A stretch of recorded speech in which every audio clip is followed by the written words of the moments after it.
हमारे पिताजी इस रामलीला के अंदर काफ़ी टाइम से काम करते थे, जब ये रामलीला शुरू हुई थी इससे थोड़े दिन बाद से, और उसके बाद में उन्होंने काफ़ी साल तक काम करा। यहाँ कपड़े ड्रेसें वगैरह देने का काम है मेरा, और मेरे पिताजी का भी यही काम था, और मैं उनके साथ छोटा सा आता था, इसी काम में अपने करता था उनके साथ, और मैं ये काम सीख किया।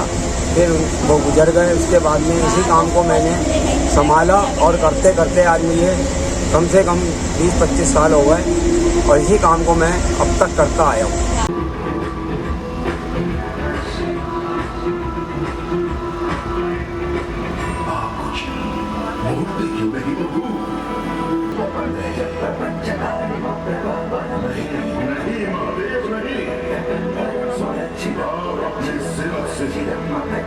इस प्रकार विमुख नहीं हो सकते प्रभु। मैंने आजीवन आपकी अपना सर्वस्व आपको समर्पित किया है प्रभु।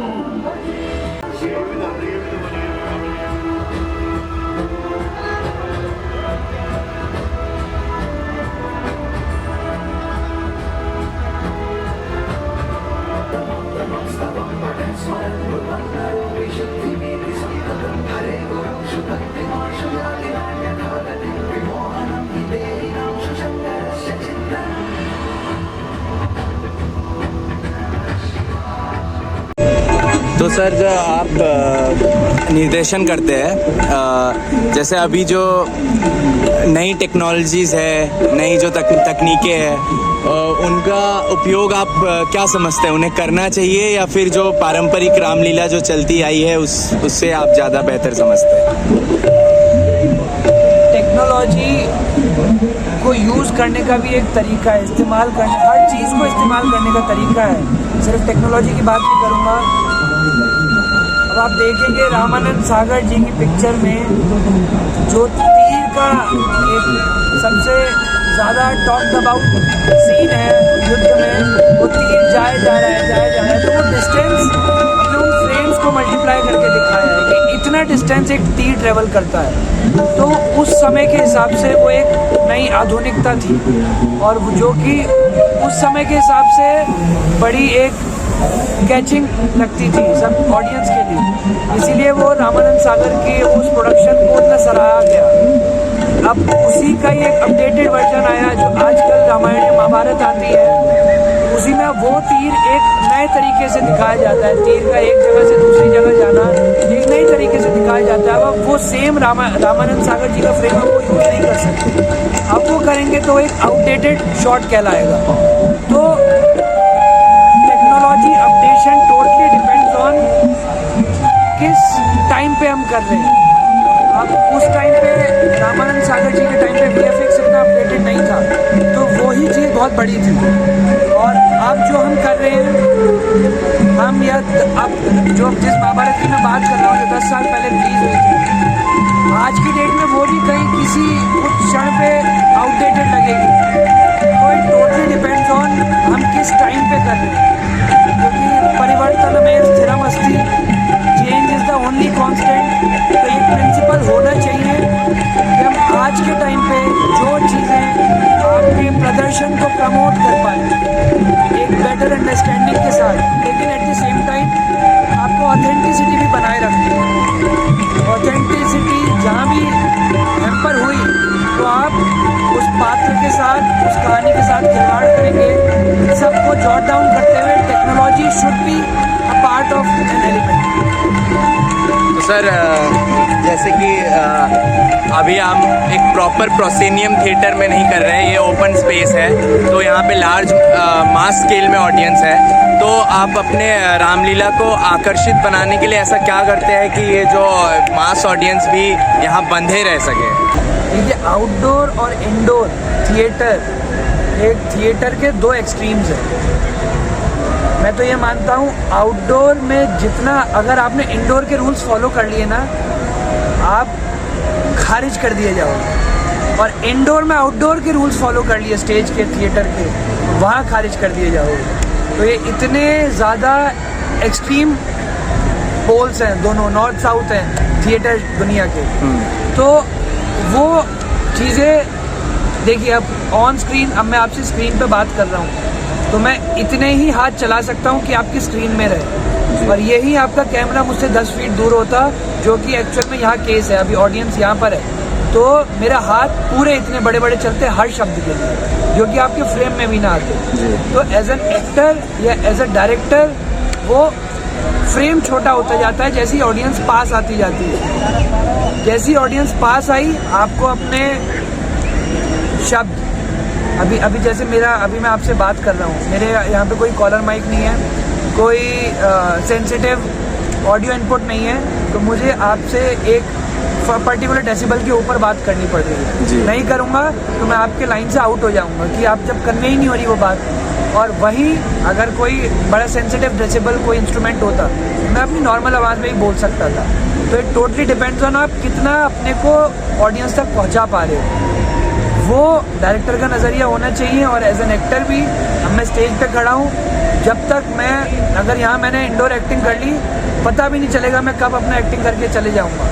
यहाँ बहुत आते हैं जो proper professional on screen actor हैं, जो अपना टीवी शोज़ करते हैं, यहाँ आके फेल होते हुए देखा है, क्योंकि यहाँ पर आके उन्होंने अपनी स्क्रीन एक्टिंग ही कर दी, जो कि यहाँ फॉलो नहीं हो सकती।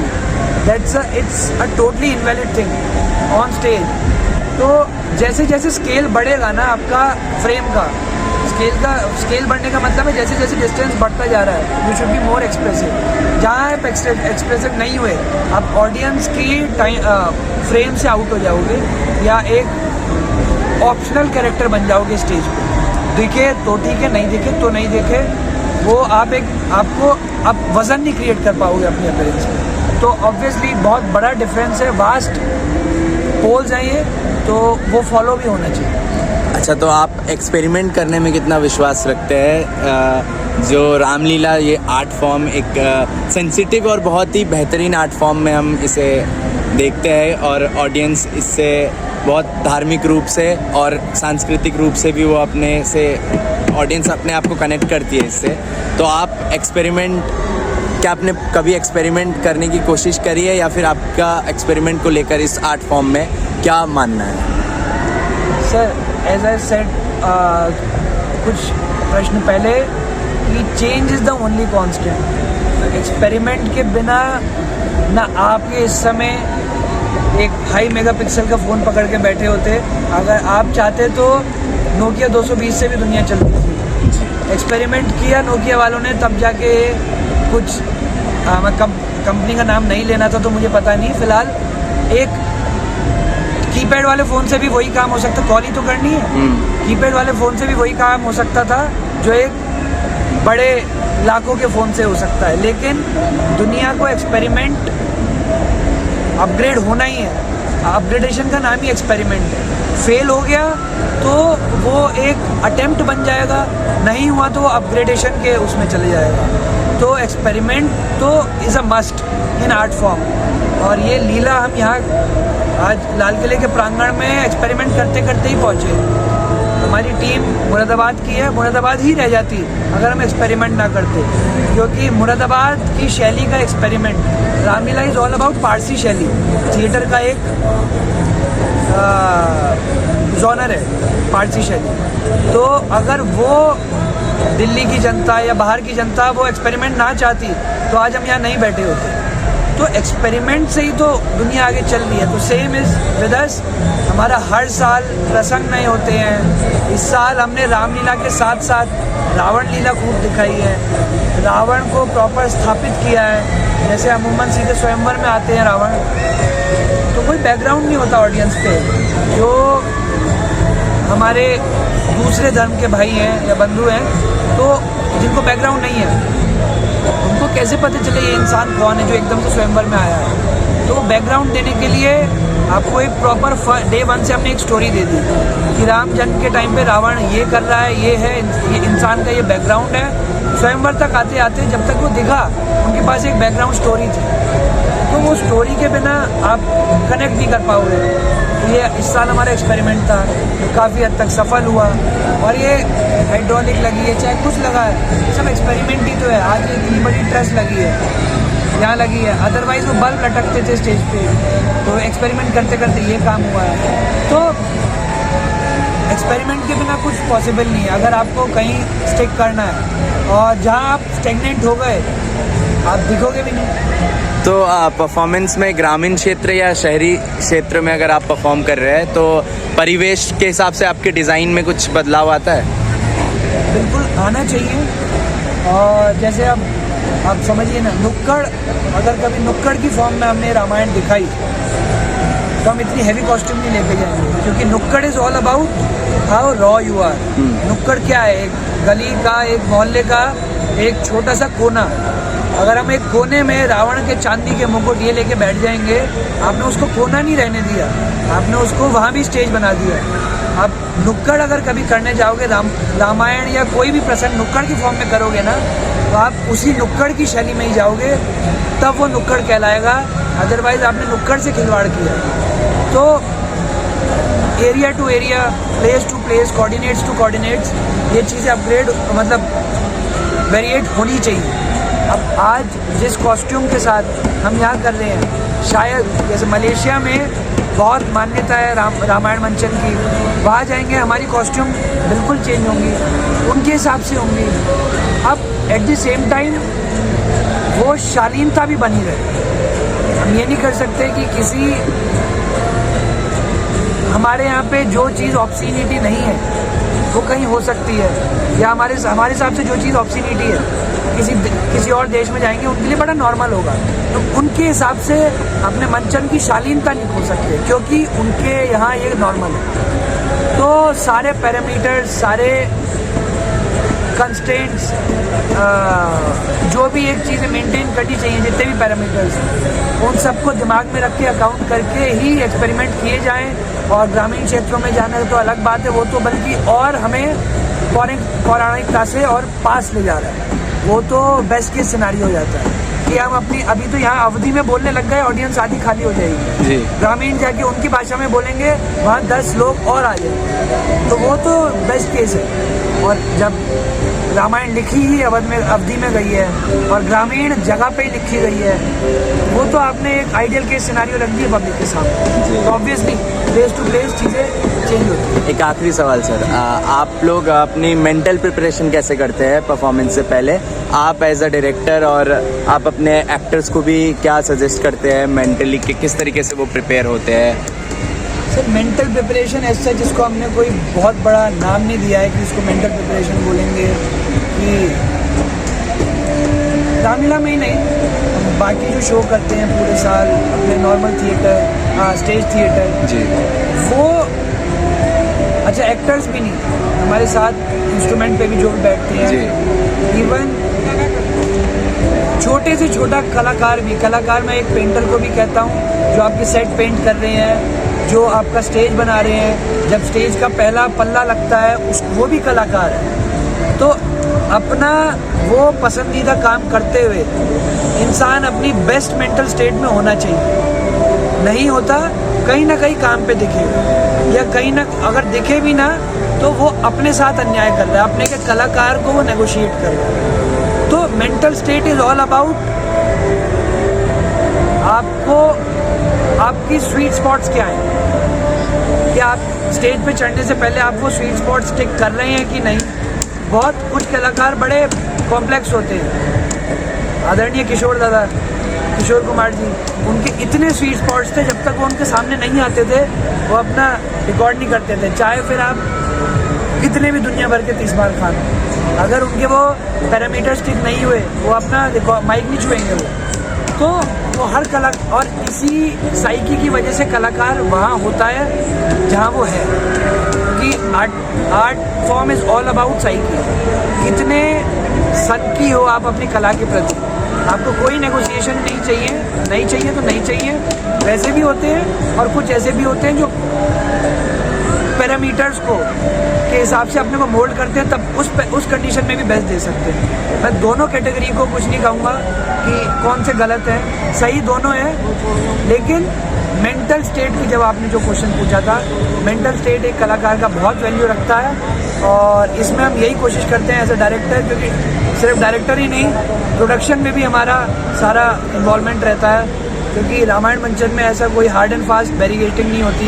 ये डायरेक्टर है, ये प्रोड्यूसर है, ये कास्टिंग डायरेक्टर है, ये कॉस्ट्यूम डिज़ाइन है, सब एक ही बंदा कर रहा है, ये सब एक ही ग्रुप ऑफ पीपल कर रहे हैं। ऐसी बैरिगेटिंग होती नहीं है। तो ओवरऑल थॉट प्रोसेस हम यही लेके चलते हैं कि कुछ भी चीज़, कोई भी एलिमेंट आपके मेंटल कंफर्ट को हार्म कर रहा है या डिस्प्लेस कर रहा है, आके बात करिए, ताकि जब स्टेज पे चढ़ें you should be in your best mental state. और एल्स आप बात करो, उसको फटाफट हमें सॉल्व करना है, ताकि आपका जो आउटपुट हो वो आपकी कला के प्रति एक लॉयल्टी से आए, आप अपने साथ लॉयल्टी निभाओ, स्टेज के साथ निभाओ।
रियल नेम श्रीकांत डागर है, बट जो मेरा इंडस्ट्री में नाम है वो सोनू डागर के नाम से लोग मुझे जानते हैं।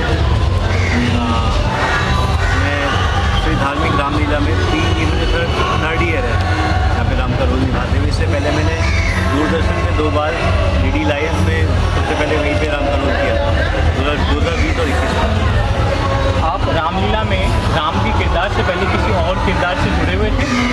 रामलीला तो मैंने पहली बार ही की थी 2020 में, और फिर डायरेक्ट राम का रोल किया था।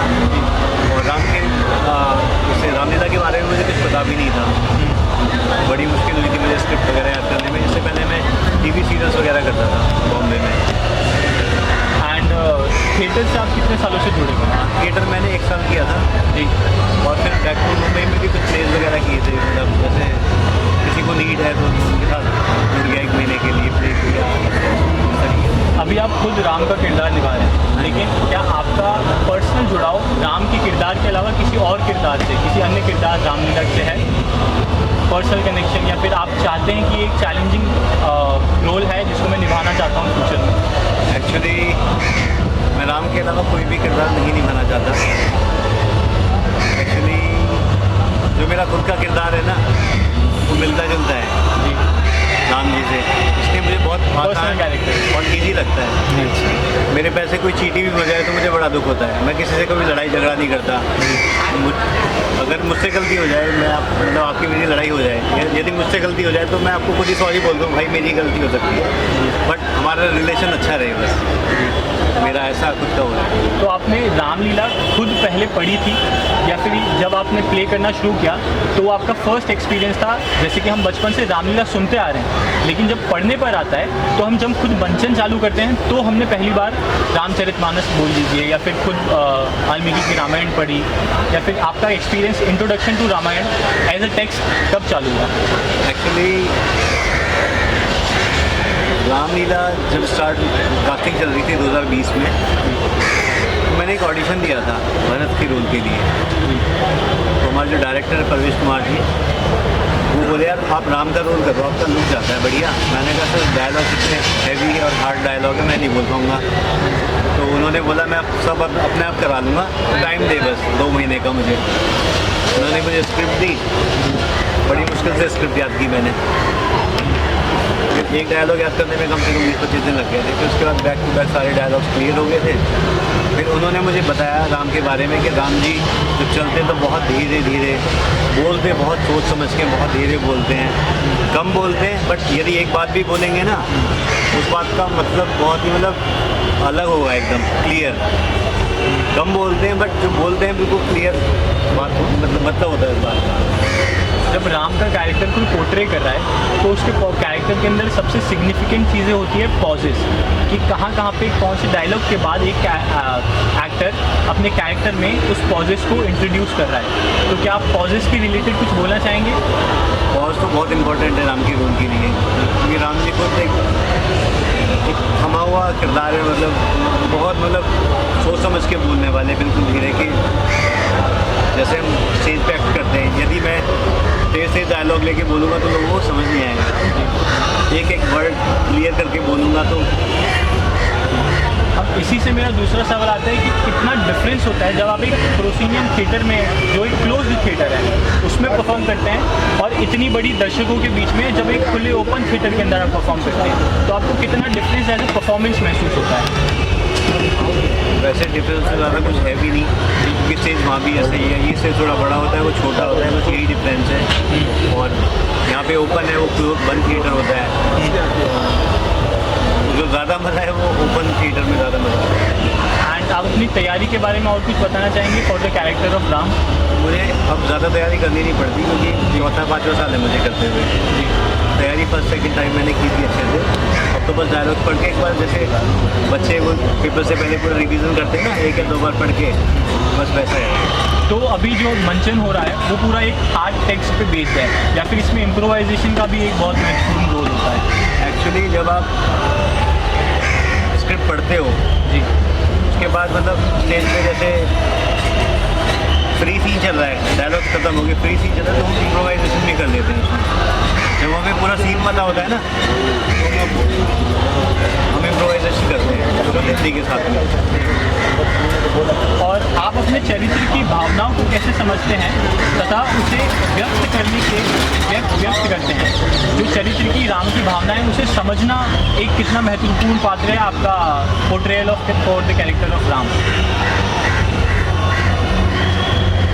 उस पर राम का यूज करते हैं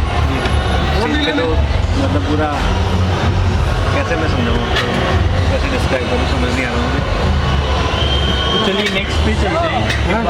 जब आप स्टेज में पहुंच रहे हैं, जब स्टेज में आप स्टेप कर रहे हैं, उससे पहले आपका शारीरिक और मानसिक प्रोसेस क्या होता है कि आप कैसे अपने आप को प्रिपेयर कर रहे हैं before stepping on the stage? जब मैं स्टेज चढ़ने वाला होता हूँ तो मैं लोगों से कम बात करता हूँ, और एक एक्सरसाइज होती है योगा की, मैं वो करता हूँ साइड में जाके, सब नाक बंद करके, कान बंद करके, जिससे मेरा माइंड शांत रहे, बहुत फालतू की कोई भी दिमाग में बात ना है, सब लोग करके मैं तब चढ़ता हूँ स्टेज पे।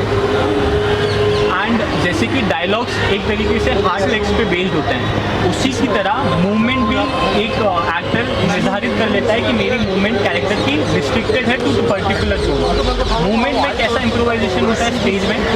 मूवमेंट्स का ये होता है, जैसे हम एक मूवमेंट होता है, यहाँ पे खड़े हो जाओ, यदि हमें किसी ने ब्लॉक कर दिया तो हम अपनी मूवमेंट, यदि हमारे पीछे कोई है उसको देख के मूवमेंट चेंज भी कर सकते हैं। ये नहीं कि हम इम्प्रोवाइज कर लेते हैं, देखते हैं कि कोई ब्लॉक ना हो हमसे, क्योंकि यदि हमने कोई ब्लॉक कर दिया, पीछे से कोई डायलॉग बोल रहा है तो छिप जाएगा, इसलिए हमें चेंज कर लेते हैं। आप पर्सनली रामायण से कितना कनेक्ट करते हैं और आपका जुड़ाव बचपन से लेकर अभी तक रामायण से कैसा रहा है? एक्चुअली बचपन से जब वो डीडी पे वो अपनी रामायण आती थी अरुण गोविल जी वाली, बचपन से कम मैं 20 बार देख चुका हूँ, जी। और for the portrayal of the character of Ram, आपको किन किन चुनौतियों का सामना करना पड़ा कि ये आपके लिए बहुत मेजर चैलेंज था जिसको आपने एकम्प्लिश करके फिर ये कैरेक्टर ऑफ राम आपने फाइनल उतारा? चुनौतियाँ तो बहुत ही, जैसे कि डायलॉग बोलना, क्योंकि मैं अपनी लाइफ में बहुत तेज़ बोलता हूँ और स्टेज पे जाता हूँ तो बहुत धीरे बोलना पड़ता है, सोच समझ के बोलना पड़ता है, फिर धीरे चलना पड़ता है। रियल लाइफ में तो तेज चलते हैं ना, स्टेज पे राम जी के जो रोल है उसमें बहुत धीरे धीरे बहुत सारी चीज़ें, बॉडी मूवमेंट्स, उसको चेंज करना पड़ता है। एंड रामलीला स्पेसिफिक में कोई ऐसा बॉडी मूवमेंट या फिर जेस्चर है जो रामलीला को बाकी मंचनों से अलग करता है? राम जी के तो ऐसे कोई जेस्चर्स नहीं है, नॉर्मली है। तो पोकर फेस जैसे कि एक पोर्ट्रेट राम के कैरेक्टर के लिए अक्सर कहा जाता है, जैसे कि एक फेस है जो बना हुआ है specifically for the character of Ram. अगर आपका फेस पोकर फेस भी है without any expression but just a simple smile, तो वो एक स्माइल कैसे एक क्रिएचर को एक गॉडली क्रिएचर बना देती है, उसमें आपका क्या इंटरप्रिटेशन है? पर्सनल एक्सपीरियंस आपका कैसा रहा है? मैं तो ये फील करता हूँ, अपना खुद का बताता हूँ, मेरे फेस में स्माइल होती है जब मैं राम जी के रोल में होता हूँ, और मैं लोगों को देख के मैं स्टेज के नीचे देखता हूँ जैसे भगवान है, भगवान अपने बच्चों को देख रहे हैं, सबको ऐसे देख के थोड़ा स्माइल फेस रखता हूँ, वही मैं मतलब कंटिन्यू वही रखता हूँ। क्योंकि राम जी गुस्सा तो बहुत कम करते थे, दो या 3 बार गुस्सा किया मुझे रामायण में। और रामलीला का इफेक्ट क्या होता है ऑन द होल कम्युनिटी, जो ऑडियंस मेंबर्स हैं उन पे क्या प्रभाव पड़ता है रामायण का आपके अकॉर्डिंग? जो लोग रामलीला देखने आते हैं वो ऑलरेडी इससे जुड़े हुए होते हैं, उनका भाव होता है इसमें, इसलिए वो लोग देखने आते हैं, तो एंजॉय करते हैं। और आखिरी सवाल मेरा ये है, रामायण को 2 तरीक़ों से देखा जा सकता है। एक तरीका ये होगा कि वो पूरे समुदाय को बांध के रखता है, इसमें मुस्लिम, हिंदू, ईसाई ये डिवीज़न क्रिएटेड नहीं है, ये सबको बांध के रखता है और यूनाइट करता है। और एक इंटरप्रिटेशन ये कह सकता है कि रामायण स्पेसिफिक हिंदू कम्युनिटी के लिए है, मुस्लिम या फिर कोई दूसरी कम्युनिटी के लोग वो अपने आप को बिलोंग नहीं मानते, वो नहीं मानते कि रामायण हमको यूनाइट कर रहा है, एक तरीके से सोसाइटी में एक तरीके का डिवीज़न क्रिएट कर रहा है। तो उसमें आपका पर्सनल इंटरप्रिटेशन क्या है? हमारे साथ एक लड़का था लास्ट में, आकिब खान जी, लक्ष्मण का रोल करता था मेरे साथ। भगवान राम को बहुत मानते हैं, बाबू राम का रोल करते धर्म वगैरह कोई वो नहीं मानता, सब लोग आते हैं देखने के लिए, किसी को देख के ये नहीं बोल सकते अब कि हिंदू है, मुस्लिम है, सिख है, आप पाल के पीछे कर देते हैं। तो जितनी भीड़ होती है सब लोग मिक्स होते हैं देखने के लिए। राम जी के बारे में सबको पता है, सब लोग आते देखते। जय श्री राम। मेरा नाम नवकेश धालीवाल है और मैं 20 साल से रामलीला करता हुआ है। 17 साल ऑलमोस्ट हो गए मुझे लक्ष्मण का प्ले करते। इससे पहले मैंने काफ़ी थिएटर किए हैं, दिल्ली आर्ट थिएटर, और मुंबई में भी मैंने एक्टिंग का कोर्स किया। Professionally I am dance choreographer, Mayurbhanj छाव कंटेम्प्रेरी डांस जैसी डांस फॉर्म मैं सिखाता हूँ। आपने कौन कौन सी भूमिकाएं रामलीला में निभाई हैं और आपका पर्सनल फेवरेट किरदार कौन सा रहा है? 17 साल, जैसे मैंने बताया 17 साल से मैं लक्ष्मण का प्ले करता हुआ आया हूँ। उससे पहले मैंने खरदूषण, अंगद, भरत, तो इस तरह के कैरेक्टर्स मैंने किए, और सबसे फेवरेट वैसे तो लक्ष्मण ही है, लेकिन अगर इसको हटाकर कोई बात करी जाए तो अंगद। एंड सबसे इम्पॉर्टेंट चीज़ ये थी कि जब आपका प्रोसेस आप फॉलो कर रहे थे for the character of Lakshman, कौन कौन सी चुनौतियों का आपको सामना करना पड़ा? जब मेरे को सबसे पहले काफ़ी साल हो गए कि लक्ष्मण के लिए मैं अपनी एक स्टोरी बताता हूँ। मैं पीतमपुरा में एक रामलीला के लिए सेलेक्ट किया गया था, परशुराम की। परशुराम का संवाद थे, मैंने पूरे डायलॉग्स याद कर लिए। अब हुआ क्या था, जो एक भैया थे मेरे, वो इन्होंने कॉन्ट्रैक्ट लिया था, वो ही राम का रोल कर, वो डायरेक्टर। तो मैं अपने जॉब पे था, अपने काम कर रहा था, तो मेरे पास कॉल आया। हमने ट्रायल दे चुके थे वहाँ पर, है ना, बस वहाँ पर हाँ ना होना था कि भाई हमें कॉन्ट्रैक्ट मिला है या नहीं। तो वहाँ से मेरे पास कॉल आया, मैंने पूछा भैया क्या रहा बताइए। तो उन्होंने कहा एक खुशखबरी है और एक दुख खबरी है। तो पहले कौन सी सुनी? मैंने कहा दुख खबरी सुना दो पहले। तो कह रहे कि हमारा जो लक्ष्मण जो कर रहा था तेरे साथ, मैं परशुराम कर रहा था, वो लक्ष्मण कह रहे वो अब चला गया, उसको कमेटी वालों ने मना कर दिया उसको। ये कैसे हो गया, अब क्या होगा? कहते नहीं खुशखबरी तो सुनने, मैंने कहा सुना दो। तो खुशखबरी ये है कि लक्ष्मण तू कर रहा है। उन्होंने तेरे जेस्टर और तेरे वो पोस्टर को देखते हुए उन्होंने बोला कि लक्ष्मण तू कर। तो ये है, ये हम फर्क पड़ा है हम लोग। आपने रामायण को अपना आर्टिस्टिक एक्सप्रेशन के तौर पर क्यों चुना, जबकि आपके पास टीवी, फिल्म्स या फिर थिएटर जैसे कई ऑप्शंस अवेलेबल थे? वैसे मैं 2 रियलिटी शो कर चुका हूँ और सावधान इंडिया क्राइम पेट्रोल मैं ये भी कर चुका हूँ। मुंबई में रहने के लिए थोड़ा सा स्ट्रगल तो करना ही पड़ता है, लेकिन ये ना हम लोग मिडिल फैमिली से हैं। सो इस मेरा, जैसे मैंने बताया कि मेरी कंपनी भी है, डांस स्कूल के एनुअल फंक्शंस में कोरियोग्राफ करता हूँ, तो ऑलमोस्ट 12 से 15 स्कूल हैं मेरे पास। तो अगर मैं वो छोड़ के वहाँ पर स्ट्रगल करने लग जाऊँ तो वो चीज़ें गड़बड़ा जाती हैं। तो इस वजह से मुंबई में रहने के लिए थोड़ा सा टाइम देना पड़ता है, तभी आपको काम मिलेगा, अदरवाइज ऐसे नहीं। और गॉडफादर तो है नहीं जो कोई दे देगा मुझे काम, तो वहाँ रुकना पड़ता है। तो हाँ, अभी लाइनअप है, कुछ चीज़ें मेरी बात होती रहती है, काफ़ी कास्टिंग डायरेक्टर्स हैं और काफ़ी बात होती रहती है, तो अभी लेट्स सी। आप 17 साल से रामलीला का भाग रह चुके हैं, तो स्पेसिफिक रामलीला में मैं आपका इंटरप्रिटेशन जानना चाहूँगा। रामलीला को दो तरीके से देखा जा सकता है, एक जो समाज को जोड़ने का काम कर रही है, समाज के अलग अलग भागों को जोड़ रही है, और एक कहानी बता रही है जिससे समाज बहुत कुछ सीख सकता है, और दूसरा कि समाज को तोड़ने का काम कर रही है, क्योंकि ये हिंदू स्पेसिफिक होके और हिंदूज की कहानी है, ना कि बाकी समाज के वर्गों की कहानी है। तो इसमें आपका क्या इंटरप्रिटेशन है और आप इसे किस तरीके से देखते हैं? सबसे पहले तो मैं राम जी की बात करता हूँ कि उन्होंने कभी धर्म को, ऊंच नीच को कभी नहीं माना। उनके लिए छोटा बड़ा सब बराबर ही है। और रही बात जिस तरह से आपने बताया कि मुझे नहीं लगता कि लोगों को इस चीज़ में आपत्ति, काफ़ी मुस्लिम लोग हैं, काफ़ी क्रिश्चियंस लोग हैं, सब बहुत मानते हैं, और हिंदू भी काफ़ी लोग जाते हैं, दरगाह भी जाते हैं, तो और भी चीज़ जगह जाते हैं। रही रामायण की बात, तो रामलीला में रिश्तों को निभाया जाता है, रिश्तों को पकड़ के रखा जाता है। इसमें काफ़ी सारे रंग हैं, काफ़ी रस हैं इसके अंदर। जैसे फॉर एग्जाम्पल लक्ष्मण का कैरेक्टर है, वो अपने भाई को इतना डिवोटेड होकर उनसे प्यार करता है, उनकी हर बात को मानता है। रघुकुल और भैया राम और भाभी सीता, उनके बारे में अगर कोई कुछ कह दे तो उससे रहा नहीं जाता। उसी तरह से भरत है, भरत भी राम के लिए बहुत, राम जी को भी भरत बहुत प्रेम करते हैं। हनुमान जी की भक्ति देख लो, कुछ भी कर जाते हैं। सीता जी का त्याग या और भी चीज़ें हैं, तो ये चीज़ें हमारे जनरेशन को ना सीखना चाहिए इस चीज़ से, क्योंकि आजकल वो लुप्त होती जा रही है चीज़ें।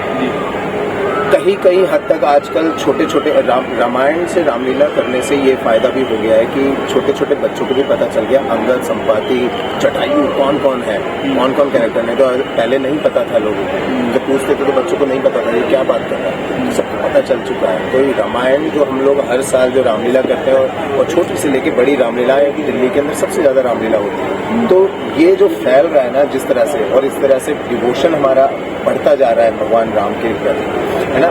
तो और बाकी मजहबों की और चीज़ों के बारे में क्या बताऊं, और बोलना भी थोड़ा सा वो रहेगा, क्योंकि मुझे भी ज़्यादा नॉलेज नहीं है इस चीज़ की। तो सब अपने अपने लेवल पे करते हैं अपना अपना, लेकिन हाँ राम जी का थोड़ा प्रताप ज़्यादा ही है थोड़ा, मेरे को ऐसा लगता है। मैं स्कूल में भी कराता हूँ, तो मैंने पता है कि उनको क्या पसंद है, ऑडियंस का फ्लेवर जानना भी बहुत ज़रूरी है। तो रामायण का ना अपडेट होती जा रही है, लेवल बढ़ते जा रही है हर चीज़ में। अगर फाइट का सीन है ना तो लगना चाहिए फाइट, और जब खड़े हो तो पोस्टर में खड़े होना है तो लगना चाहिए कि वो लक्ष्मण खड़ा, वो राम खड़ा है। जब हम स्टेज पे जाते हैं तो कैरेक्टर में रहते हैं। ऑडियंस है, ऑडियंस लास्ट चेयर, अगर मैंने कोई बड़े स्टेप्स करने चाहिए, क्योंकि हम लोग बड़े स्टेप्स करते हैं तो लास्ट पे चेयर पे बैठा जो बंदा है, जो वो देख रहा है, तो उसको भी दिखना चाहिए कि कौन बोल रहा है, और उसकी एनर्जी वहाँ तक पहुँचनी चाहिए। अगर हम छोटे छोटे स्टेप्स करेंगे या सीधे खड़े होकर बोल देंगे तो उस तक नहीं पहुँचेगी। और कहते हैं ना कि एक्टिंग में अगर जो आप फील करोगे सामने वाला भी वही फील करेगा। सो ये चीज़ होती है। जेस्चर में भी बहुत हम जिस तरह के पोस्चर, बॉडी लैंग्वेज, उसको लक्ष्मण क्या है तो लक्ष्मण का मंत्र आएगा तो मंत्र झुक के चल रही है, और वो डंडा हाथ पर पकड़ रहे हैं, तो राम है बिल्कुल सॉफ्ट बोल रहे हैं सामने से। लक्ष्मण थोड़ा सा टेढ़ा होता है और पूरा इस तरह से बात करते हैं। रावण का है तो उसका सबकी बॉडी लैंग्वेज अलग है, उसी तरह से वॉइस भी चेंज होती रहती है, तो ये फर्क पड़ता है। एक्टर भले ही कितना भी बड़ा हो या छोटा हो, कितना भी एक्सपीरियंस हो या फिर अनएक्सपीरियंस हो, लेकिन स्टेज पे कदम रखने से पहले एक नर्वसनेस उसको जकड़ लेती है। तो आप अपने मेंटली और फिजिकली आपका प्रोसेस क्या होता है स्टेज पे कदम रखने से पहले? ये तो बात आपने सही की कि चाहे कितने सालों का भी एक्सपीरियंस हो जाए, एक नर्वस होना बहुत ज़रूरी है, और वो जायज़ भी है। अगर नहीं होगा तो फिर वो कहते हैं ना घमंड आ गया है, और आगे जाके तो स्टेज कभी किसी को छोड़ता नहीं है, वुडन है और भगवान का नाम लिया जा रहा है, तो जो जिस मनसा से जाता है स्टेज पे उसका फिर वैसा ही हाल होता है। स्टेज पे चढ़ने से पहले हम लोग मेंटली थोड़ा सा होता ही है, प्रेशर होता है हम लोगों के पर, क्योंकि ऑडियंस इतनी आप देख रहे हैं, वो सीन के लिए आए, और इतने लंबे डायलॉग्स हैं मेरे भी आज लक्ष्मण के और परशुराम संवाद उनके साथ भी हैं, तो लोग देख रहे हैं हमें, तो हम पे प्रेशर भी रहता है। लेकिन जब हमने इतनी प्रैक्टिस की हुई है, इतना याद किया हुआ है, एक लाइन हमारी मुंह से निकल जाए, वो फ्लो आ जाए, तो ना वो उस जगह को हम घर बना लेते हैं। तो ऐसा लगता है ये तो अपना ही घर है, हम जो हम प्रैक्टिस वहाँ करते थे वही सेम वैसे ही करना है। तो अपने माइंड ना अपने आप ही वो ड्रिल होता रहता है वो चीज़ें, तो अपने आप को इस तरह से प्रिपेयर करके हम स्टेज पे चलते हैं। थोड़ा बहुत नर्वस होता है, ये हर इंसान में ज़रूरी भी है।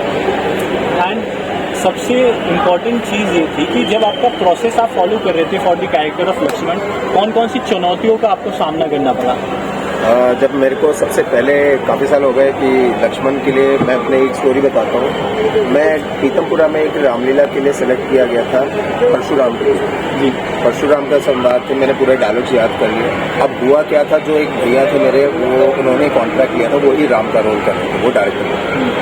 तो मैं अपने जॉब पे था, अपने काम कर रहा था, तो मेरे पास कॉल आया। हमने ट्रायल दे चुके थे वहाँ पर, है ना, बस वहाँ पर हाँ ना होना था कि भाई हमें कॉन्ट्रैक्ट मिला है। तो वहाँ से मेरे पास कॉल आया, मैंने पूछा भैया क्या रहा बताइए। तो उन्होंने कहा एक खुशखबरी है और एक दुख खबरी है।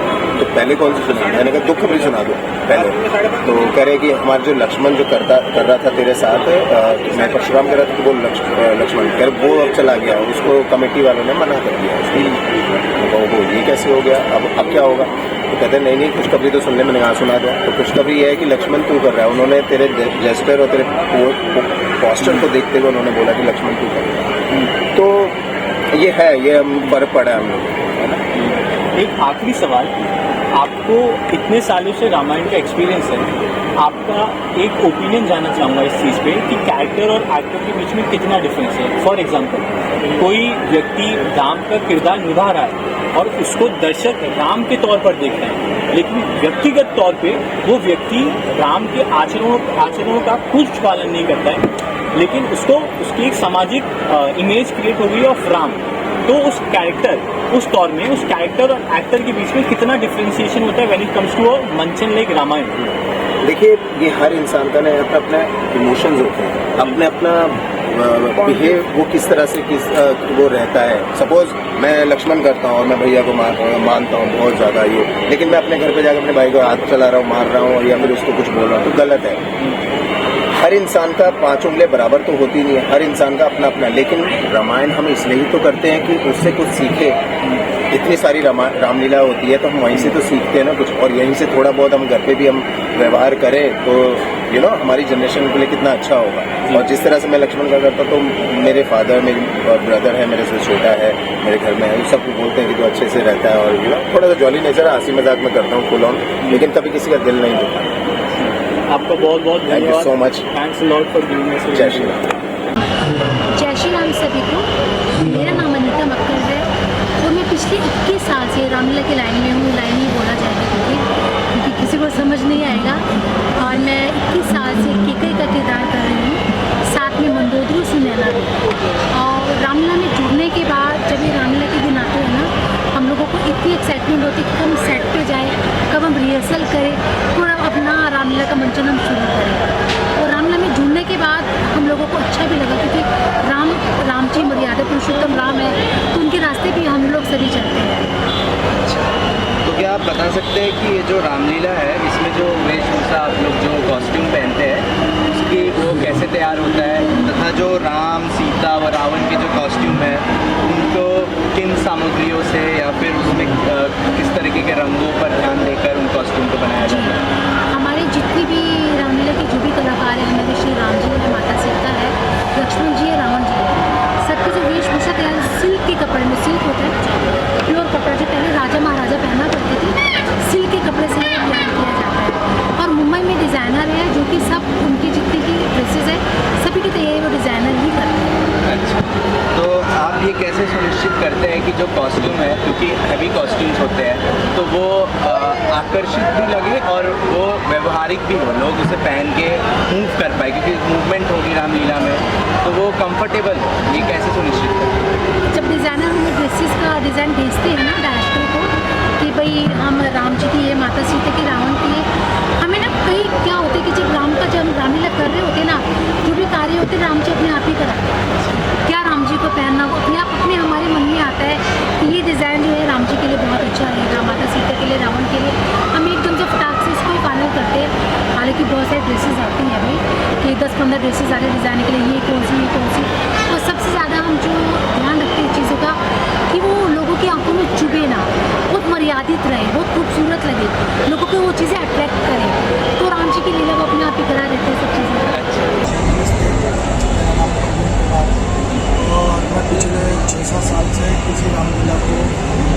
चैन पर था।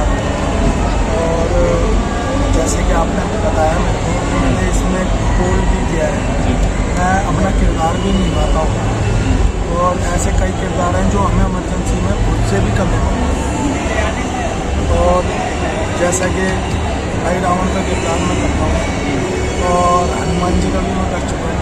मतलब ये समझ लीजिए कि एक ज़रूरत है ना, तो फिर मेरे को चाहे द्वारपाल भी बनना पड़े ना, तो मैं वो आपके अकॉर्डिंग, क्योंकि आपके पास 7 साल का एक्सपीरियंस है रामलीला का निर्देशन। नहीं, 7 साल का तो मेरे पास एक्सपीरियंस है, लेकिन पिछले कम से कम 25 साल से हम रामलीला ही करते हैं। रामलीला से ही जुड़े हुए? हाँ जी, पिछले 25 साल से। जी। ऐसा होता है कि हमारे पास 2 रामलीला है, जैसे श्री धार्मिक और लव कुश रामलीला। हम 2 भाई हैं, प्रवेश कुमार डायरेक्टर, तो और मेरा नाम प्रवीण कुमार है। तो कभी वो यहाँ का संभालता है, कभी मेरे को वहाँ संभालता है। तो आप अपने अपने रोल्स एक्सचेंज करते रहते हैं। तो आपके पास इतना 25 सालों का एक्सपीरियंस रहा है रामायण में, आपने इसको इवॉल्व करते हुए कैसे देखा है इन टर्म्स ऑफ टेक्नोलॉजी? जो आधुनिक तकनीकें हैं वो कैसे इवॉल्व करता है? सर, अब तो टेक्नोलॉजी बहुत हो गई है। पहले के टाइम में इतना वो नहीं होता था। जैसे अब हनुमान जी को हम एयरलिफ्ट भी कर सकते हैं, हम क्रेनों का सहारा भी लेते हैं। हम बहुत सारी ऐसी तकनीक है कि जैसे म्यूजिशियन है, अब हम एक बटन दबाने पर हम पूरा म्यूजिक कंट्रोल कर सकते हैं। जैसे कि आपने देखा भी अभी जब आप आए थे, तो मैं उस पर मिट्टी पे बैठा हुआ, तो वो इसलिए होती है कि भाई जैसे म्यूजिक वाला म्यूजिक देना भूल गया तो सिर्फ मुझे एक बटन दबाना है। तो टेक्नोलॉजी हमारी इतनी आगे चली गई है कि जिसकी कोई हद नहीं, और वो हमारे उसको बहुत ही भव्य बनाते हैं। इसमें आपका पर्सनल वो क्या है, प्रेफरेंस क्या है? क्या आधुनिक, जो आज से 20 साल पहले जब एक live music, live coir stage पे बैठा करता था और फिर म्यूजिक देता था, या फिर अभी जब टेक्नोलॉजी बहुत एडवांस हो गई है? सर, जो मजा पुराने में था ना, वो इसमें नहीं है। हम चाहे लाख कितने भी आगे चले गए, लेकिन जो हमारी संस्कृति है ना, हम उसका बखान नहीं कर सकते। भाई वो संस्कृति ऐसी है कि जैसे उसकी चिंता मत कर, बच्चे को नजर ना लगे, इसको प्रॉब्लम है। आजा बेटा जी। देखो है सेलिब्रिटी, और कम से कम कितने सेलिब्रिटियों के साथ, तकरीबन 20-25 सेलिब्रिटियों के साथ काम कर चुका है। अभी भी शिल्पा रईजाद है, और कल क्या नाम है, बिंदु सिंह भी थे, और शहबाज खान है। मैं करा दूंगा बात। तो उनके साथ भी काम करना मतलब हमारे लिए कोई वो नहीं है कि हमें किसी ज़्यादा किसी चीज़ की। जब आप अपना सेट डिज़ाइन करते हैं तो किन किन चीज़ों के बारे में आप ध्यान रखते हैं? क्या आप सांस्कृतिक के बारे में सोचते हैं, या फिर ऐतिहासिक संदर्भ के बारे में सोचते हैं, और या फिर कौन कौन से टेक्स्ट से, जैसे कि जिसमें रामलीला हम देखा जाए तो तुलसीदास की रामलीला हो सकती है, वाल्मीकि की रामलीला, आप कहाँ से इंस्पिरेशन लेते हैं डिज़ाइन के लिए? डिज़ाइन के लिए तो यह है कि हमारे कम से कम 7-8 एक्सपर्ट बैठते हैं, जिसमें हमें इतिहासकारों को भी बिठाना पड़ता है कि हमें किस चीज़ के बारे में हमें इस बार कौन सी थीम देनी है।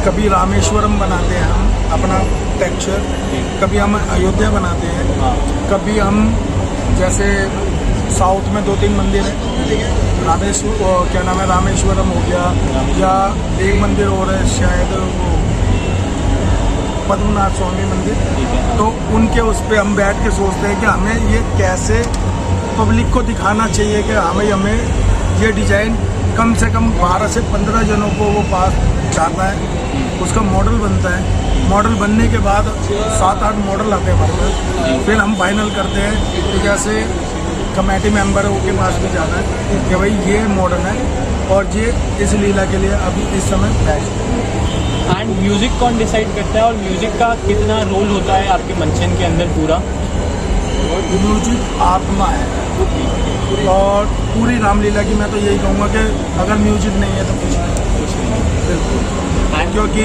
उसमें व्यास जो अपना किरदार निभाते हैं, और जितने भी कलाकार हैं, कीपैड वाले हो गए या कोई भी हो गया, तबले वाले हो गए, तो कम से कम 12 से 15 जनों का सेट होता है म्यूजिक का, जिनका ये समझ लो रामलीला चालू होने से 1.5 महीने पहले हर किसी की रिहर्सल होती है, तो म्यूज़िक रहेगा जी।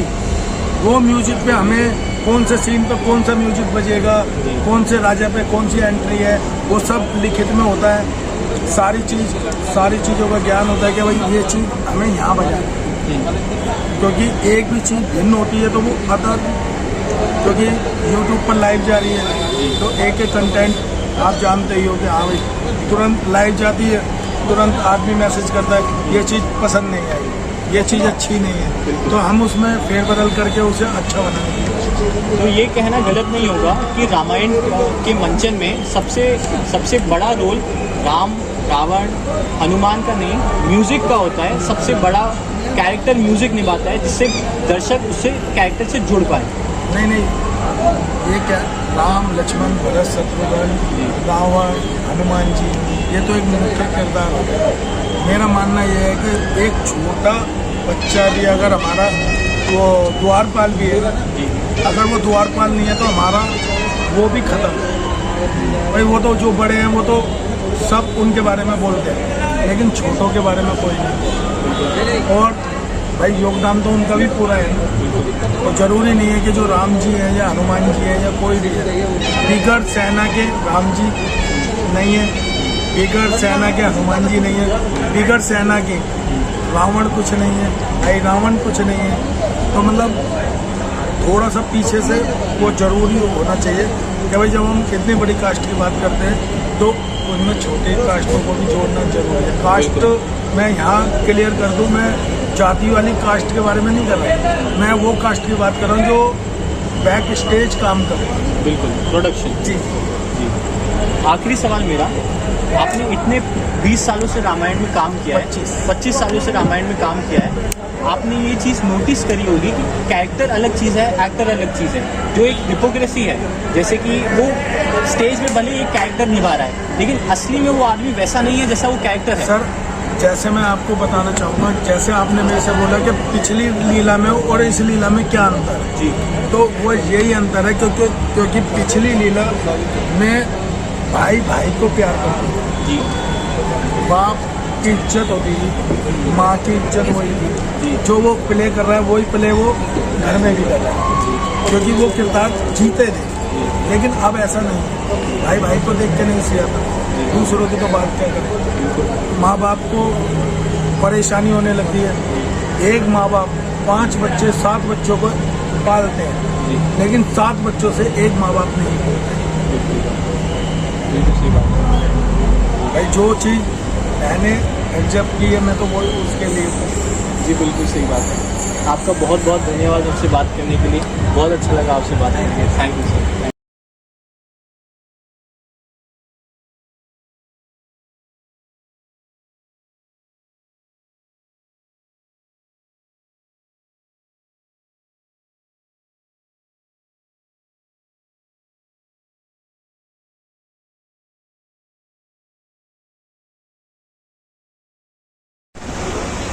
मैं परवेश कुमार, जय श्री राम, और मुझे कमान दी गई है लवकुश रामलीला की डायरेक्शन।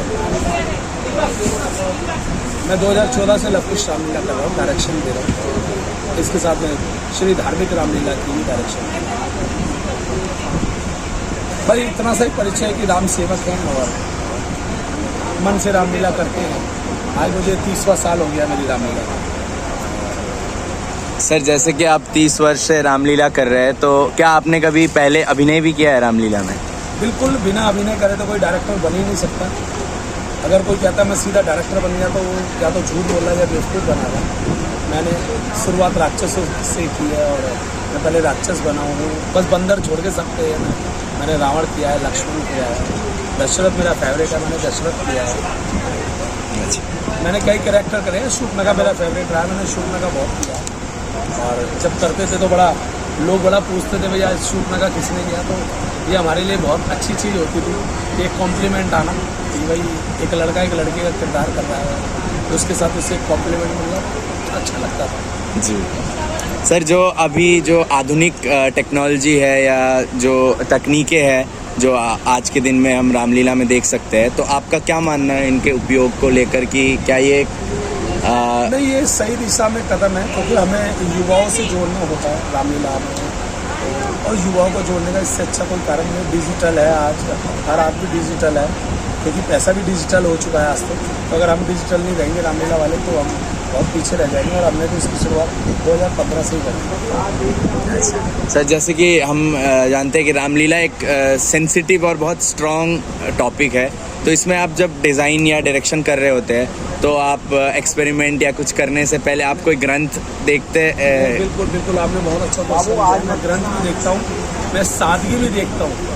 मैं कोई भी ऐसी चीज़ नहीं करना चाहता जो मर्यादा की विपरीत है। मैं शब्दों का बहुत अच्छा चयन करने की कोशिश करता हूँ। अब जैसे हमारे साथ राजीव भाई बैठे हुए, ये हमारे सेट डिज़ाइनर है, बहुत उम्दा लेवल के सेट बनाते हैं, और काफ़ी सालों से मैं इनके साथ जुड़ा हूँ। मैं ये कभी नहीं कहूँगा कि ये मेरे साथ जुड़ा है, मैं इनके साथ जुड़ा हुआ हूँ, क्योंकि मुझे बहुत खुशी मिलती है कि जब मुझे ये कहना अच्छा लगता है कि मैं जुड़ा हुआ हूँ। मुझे ये कहना बड़ा अजीब लगता है कि ये मेरे साथ जुड़ा हुआ है। हम एज एक रामलीला के पार्ट हैं, और जब एक एक मूर्ति जुड़ता है तो ही माला तैयार है। जी सर, आप कैसे क्या करते हैं जिससे आपकी रामलीला जो है दर्शकों के लिए आकर्षक हो, खासकर जब इतने बड़े मंच पे आप परफॉर्म कर रहे हो, और ओपन स्पेस में। मंच की तो बात अलग होती है वहाँ पे, पर जैसे ये ओपन स्पेस में जहाँ पे लाखों में ऑडियंस है। हर मिनट एक चुनौती है, और बहुत बड़ी चुनौती है। जब तक हम नया कर रहे हैं तब तक हम पीछे हुए हैं। हम एक साल रामलीला खत्म करते हैं, अगले साल की तैयारी चालू कर देते हैं कि हमसे ये छूटा, अब हमें इस पे वर्क करना है, अब हमें इसे डिज़ाइन वर्क करना है, अब हमें इसे इस पे वर्क करना है, हमें इस पे वर्क करना है, हमें ऐसे करना है।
आप कितने वर्षों से रामलीला के मंचन से जुड़े रहे हैं? बाबा श्री सिद्धेश्वर रामलीला कमेटी 1996 से गुड़गांव में रामलीला का मंचन करती आ रही है।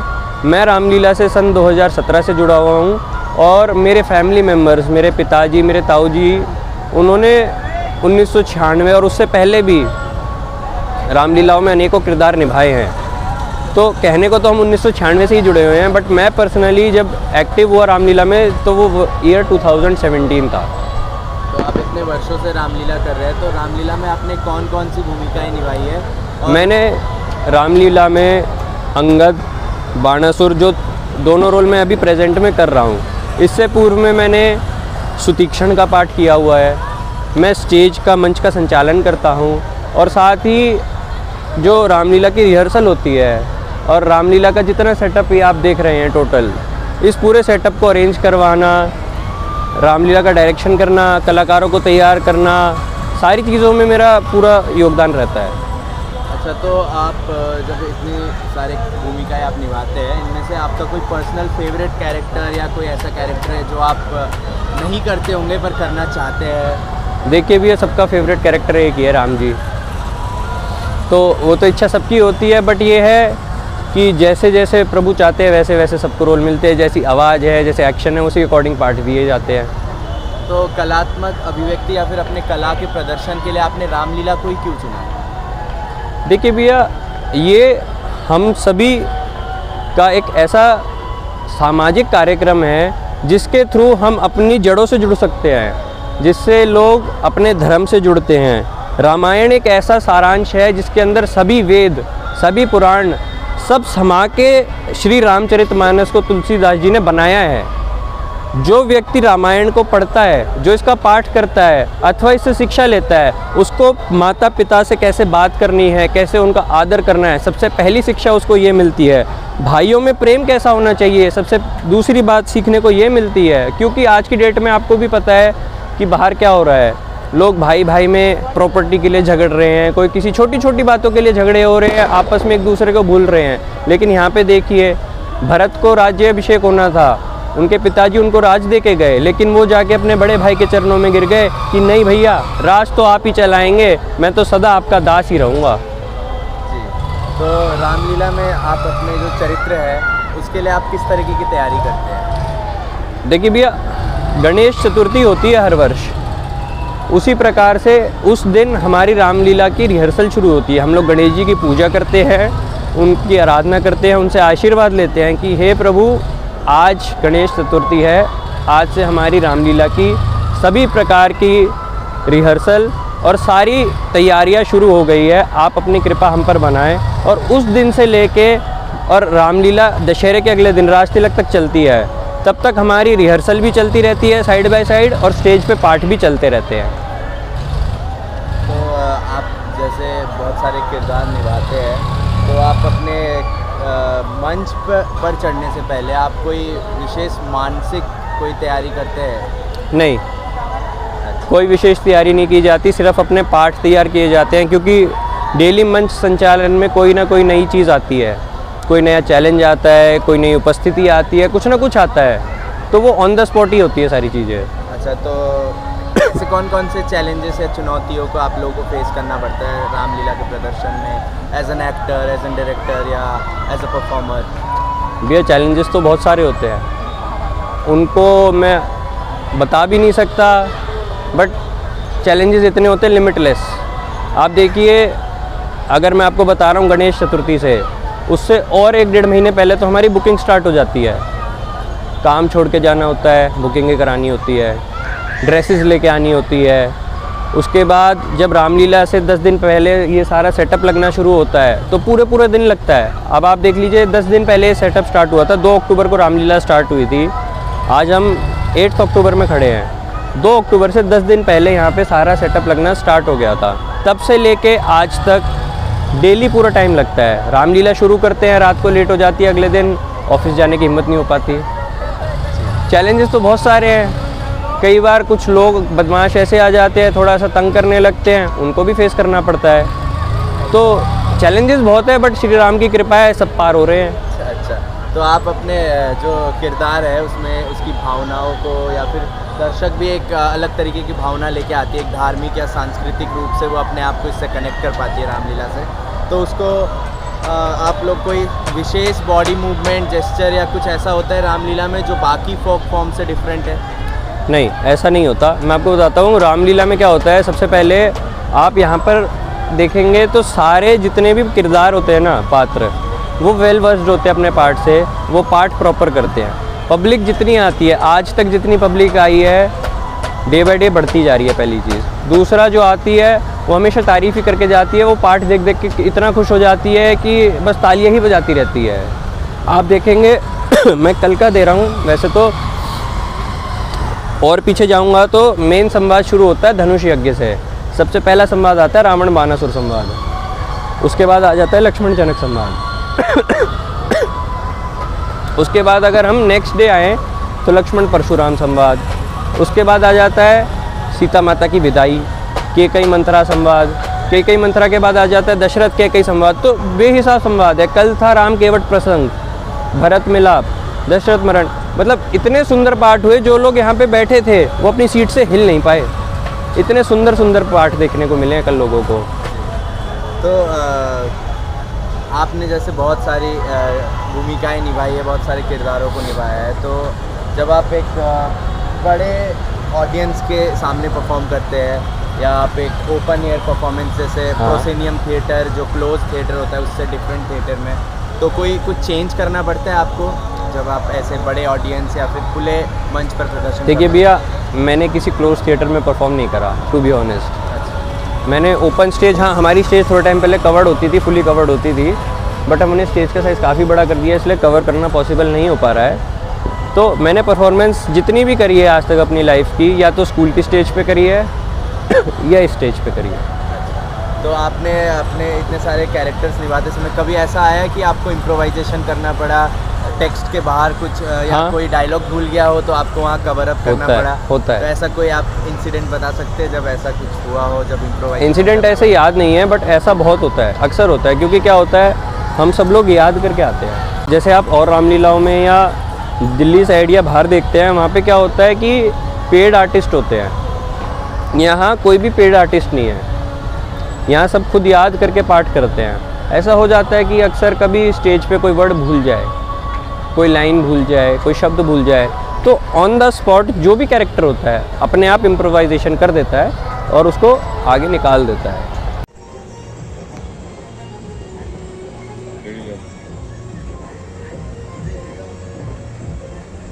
ना होता है कि जोन 2 की है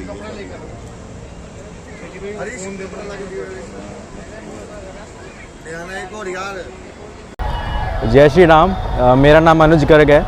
मैं रामलीला कमेटी से 2019 से जुड़ा हुआ हूँ। मेरे पिताजी जो हैं रामलीला कमेटी में मेंबर हैं, तो मेरे पिताजी मेरे को एक बार प्रैक्टिस में लेके आए थे रामलीला कमेटी की। तो जब से मेरा रामलीला में इंटरेस्ट आना स्टार्ट हुआ और मैं जब से रामलीला के साथ जुड़ा हुआ हूँ। अच्छा, तो आप कितने वर्षों से कर रहे हैं रामलीला? मैं 4 से 5 वर्षों से रामलीला कर रहा हूँ। बीच में एक वर्ष हमारी रामलीला नहीं हो पाई थी कोविड के कारण। अच्छा। तो मैं 2019 से रामलीला कर रहा हूँ। तो रामलीला करने में आपको बहुत मज़ा आता होगा? बिल्कुल, बहुत आनंद आता है, बहुत चीज़ें सीखने को मिलती है, ऑडियंस को फेस करना होता है, उसमें भी बहुत चीज़ें सीखने को मिलती है। अपने अंदर के डर जो हैं उन पर काबू पाने में रामलीला हमारे को बहुत मदद करती है। तो रामलीला के अतिरिक्त ये तो साल में एक बार आप करते होंगे, उसके अलावा आप बाकी समय क्या करते हैं? बाकी समय मेरा खुद का बिज़नेस है, मेरे पिताजी का, तो मैं अपने पिताजी के साथ उनके बिज़नेस में भी हाथ बटाता हूँ। बाकी मैंने उससे पहले जॉब भी करी थी, तो अभी जॉब ख़त्म करने के बाद अपने पिताजी के साथ बिज़नेस में हूँ। अच्छा, तो आप कौन कौन से किरदार निभाते हैं रामलीला में? मैं रामलीला कमेटी में कामदेव जी का पार्ट निभाता हूँ, इसके बाद निषाद राज जी का, और आज मेरा मारिज का पार्ट है तो मैं वो भी निभाऊंगा। अच्छा, तो आप अलग अलग हर दिन अलग अलग किरदार निभाते हैं? बिल्कुल बिल्कुल, हर दिन। उसमें आपको कोई दिक्कत नहीं आती डायलॉग्स और कैरेक्टर को समझने में? देखिए, कैरेक्टर को तो हर बार समझना पड़ता है, डायलॉग्स को तो याद करने ज़रूरी है। डायलॉग याद नहीं करेंगे तो कैसे बात चलेगी, लेकिन आनंद आता है, मज़ा आता है, इसलिए हम रामलीला कमेटी के साथ जुड़े हुए हैं। तो कोई आप विशेष तैयारी करते हैं अपने कैरेक्टर को, अपनी भूमिका को समझने के लिए? प्रैक्टिस होती है हमारी, जैसे कि भैया ने भी बताया, हमारी गणेश चतुर्थी को हमारी प्रैक्टिस स्टार्ट हो जाती है। तो जब से हम लगातार प्रैक्टिस करते हैं और अपने पार्ट को जितना निखार सके, जितना अच्छा कर सके, ताकि जनता जो सामने बैठी है वो खुश हो सके, हम पूरी प्रयास करते हैं। अच्छा, तो रामलीला में एक कलाकार के रूप में आपको कौन कौन सी चुनौतियों का सामना करना पड़ता है? चुनौतियों का सामने देखिए काफ़ी चुनौतियों का सामना करना पड़ता है, ऐसा नहीं है। सबसे पहले तो पाठ याद करना पड़ता है। उसके बाद जैसे कि हम ऑडियंस को देखते हैं सामने तो हल्का सा डर भी लगता है, उस डर पे भी काबू पाना पड़ता है और उसके बाद पाठ करते हैं। अच्छा, तो क्या आप ये मानते हैं कि रामलीला करने से या रामलीला में जुड़ने से जो समाज के लोग हैं वो धार्मिक या सांस्कृतिक रूप से एकजुट या एक मत हो पाते हैं? बिल्कुल हो पाते हैं। रामलीला एक ज़रिया है अपने अंदर की अच्छाई को समझने का। जो हमारे पूर्वज श्री राम जी करके गए हैं इस दुनिया में, जो अच्छी चीज़ें हमें बता के गए हैं, उनको अपने जीवन में उतारने का और उनसे कुछ सीखने का, उनसे 4 बातें अच्छी सीखने का। तो रामलीला एक ज़रिया है। हमारे जितने भी बाज़ार के सारे व्यापारी लोग हैं या जो भी रामलीला के अंदर सपोर्ट करते हैं, वो भी बहुत सारी चीज़ें सीखते हैं। उनके बच्चे आते हैं, उनके अंदर भी भाव जागता है कि हमें भी अपने जीवन में अच्छा करना है। तो रामलीला जो आप लोग जो करते हैं उसमें कोई विशेष या स्पेसिफिक धर्म के ही लोग करते हैं या फिर सर्वधर्म के लोग आके इससे जुड़ते हैं, इसका आनंद उठाते हैं? देखिए सर्वधर्म के लोग आते हैं, ऐसा कुछ नहीं है कि एक ही धर्म के लोग हैं। सारे मोस्ट वेलकम है। जिसको भी रामलीला कमेटी में अपना परफॉर्म करना है, जिसको भी अंदर से इच्छा है रामलीला कमेटी के अपने स्टेज को यूज़ करने की, वो आगे यूज़ कर सकता है। ठीक है, थैंक यू सो मच। बहुत बहुत धन्यवाद। जय श्री राम। मेरा नाम अमल मंगला है और मैं बाबा श्री सिद्धेश्वर रामलीला कमेटी के साथ पिछले 7 वर्षों से जुड़ा हुआ हूँ। मैंने 2017 में श्री प्रेम मंदिर में पहली बार लक्ष्मण जी का किरदार निभाया था। उसके बाद से मैं लक्ष्मण जी का ही किरदार निभाता आ रहा हूँ। अच्छा, तो आप कितने वर्षों से रामलीला से जुड़े हुए हैं? जी, मैं 7 वर्षों से रामलीला कमेटी से जुड़ा हुआ तो हूँ। आप 7 वर्षों से ही लक्ष्मण का किरदार? हाँ जी, 7 वर्षों से लक्ष्मण जी का ही किरदार। लक्ष्मण का किरदार जो कि एक भारी किरदार है, एक लोग एक कनेक्ट करते हैं लोग आके उस राम लक्ष्मण 2 भाई। तो आप उसके लिए कैसे तैयारी करते हैं? क्या आप कोई विशेष तैयारी करते हैं मेंटली फिजिकली लक्ष्मण के किरदार के लिए? देखिए जी, मतलब गणेश चतुर्थी से हमारी तैयारियां शुरू हो जाती हैं। गणेश चतुर्थी पे हमारे धागे बनते हैं। उसके बाद से हमारी 20-25 दिन जब तक अमावस नहीं आती है तब तक रिहर्सल चलती है। उसके बीच में हम अपने एक्शंस पर, बोलने के स्टाइल पर, उसके ऊपर काम करते हैं कि अब क्या नया कर सकते हैं पिछले साल से, क्या नई चीज़ डाल सकते हैं, कैसे नए एक्शनों को जोड़ सकते हैं कि हर एक शब्द के साथ एक एक्शन निकल कर आए। उसकी हम प्रयास जितना हद तक हो सकता है उतना कोशिश करते हैं। बाकी अपनी बॉडी लैंग्वेज को बिल्कुल स्मूथ और अच्छा रखने की कोशिश कर रहे हैं जिससे कि सामने वाले भी अच्छा लगे और हमें भी ऊपर कॉन्फिडेंस आए। तो क्या आपका पर्सनल स्वभाव भी लक्ष्मण की तरह क्रोध वाला है या फिर आप वास्तव में कुछ और है? नहीं जी, कह भी सकते हैं वही है कि अच्छे के साथ अच्छा और बुरे के साथ बुरा। जो जब सामने वाला हमेशा, देखो कभी भी सामने से हम गुस्सा करने वाले इंसानों में नहीं है।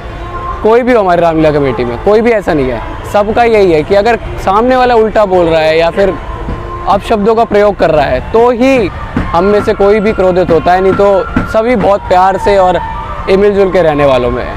तो आप इतने वर्षों से रामलीला कर रहे हैं, तो आपके साथ जो राम के किरदार निभाते होंगे, तो आपको बाकी समय जब आप रामलीला नहीं भी कर रहे होंगे तो आपको वो भाईपन या भाईचारा वो नज़र आता है आपको उस समय? जी बिल्कुल, वो तो भाईचारा एक रहता ही है। हम अक्सर 1 महीने में 2 महीने में कहीं ना कहीं जाने का या फिर कहीं भी चले गए, कुछ भी प्रोग्राम है आपस में बनाते रहते हैं ताकि एक कनेक्ट बना रहे। बाकी सब कलाकारों का एक आफ्टर रामलीला के नाम से हमने एक ग्रुप बनाया हुआ है जिसमें अक्सर एक दूसरे के साथ हंसी मजाक हम करते रहते हैं ताकि एक कनेक्ट सबका आपस में बना ही रहे। कि रामलीला के 1 महीने बाद तक तो बिल्कुल ही ऐसा सूना सूना सा लगने लग जाता है, क्योंकि 2 महीने तो हम लगभग सब साथ रहते ही हैं। रिहर्सल में भी 12-12 बज जाते हैं, तो पूरा टाइम लगता है। आप 7 वर्षों से लक्ष्मण का किरदार निभा रहे हैं, तो ऐसा कभी हुआ है कि आपको मंच पर लाइव परफॉर्मेंस के बीच में इम्प्रोवाइजेशन करना पड़ा हो? हाँ जी, कभी हो जाता है कि डायलॉग कभी गलती से कोई शब्द मुंह पर आ गया और वो किसी ने शुरू कर दिया, चाहे वो मैं हूँ चाहे सामने वाला किरदार हो, तो उस डायलॉग को अगर वो कंप्लीट कर रहे हैं तो हमारे पास 2 ऑप्शन बचते हैं, या तो उसी का जवाब दें या जो असल में डायलॉग था उसको बोलें। तो वो सिचुएशन के हिसाब से इम्प्रोवाइज़ करना पड़ता है कि हमें कहाँ जाना है, कैसे बोलना है। ऐसा कोई इंसिडेंट आपको याद है जब ऐसा? हाँ जी, हमारा 1-2 साल पहले लक्ष्मण परशुराम संवाद में भी ये हुआ था कि एक डायलॉग थोड़ा एक ऊपर एक नीचे हो गया था, तो उसके अंदर थोड़ा सा इम्प्रोवाइजेशन हमें करना पड़ा था। तो परफॉर्मेंस के बाद डायरेक्टर ने कुछ बोला? नहीं, पार्ट में कोई इशू नहीं हुआ था, पर वो ये कि इम्प्रोवाइज़ करके वो सब संभाल लिया गया था। अच्छा, जी, थैंक यू। ओके जी, जय श्री राम। जय श्री राम। मेरा नाम डॉक्टर विशाल है और मैं श्री प्रेम मंदिर में पिछले 6 सालों से रामलीला में पाठ कर रहा हूँ सीता माता जी का। पर पिछले 22 सालों से रामलीला हो रही है। 2018 में रामलीला ज्वाइन किया। अच्छा, तो आप जो सीता का किरदार निभा रहे हैं, तो आप इसके लिए कोई विशेष तैयारी करते हैं? हाँ जी, हम पिछले 1.5 महीने से, मतलब जो गणेश चतुर्थी होती है उस टाइम से हमारी रिहर्सल स्टार्ट हो जाती है। 9 बजे से 12 बजे तक सारे कलाकार प्रतिदिन मंदिर में आते हैं रिहर्सल।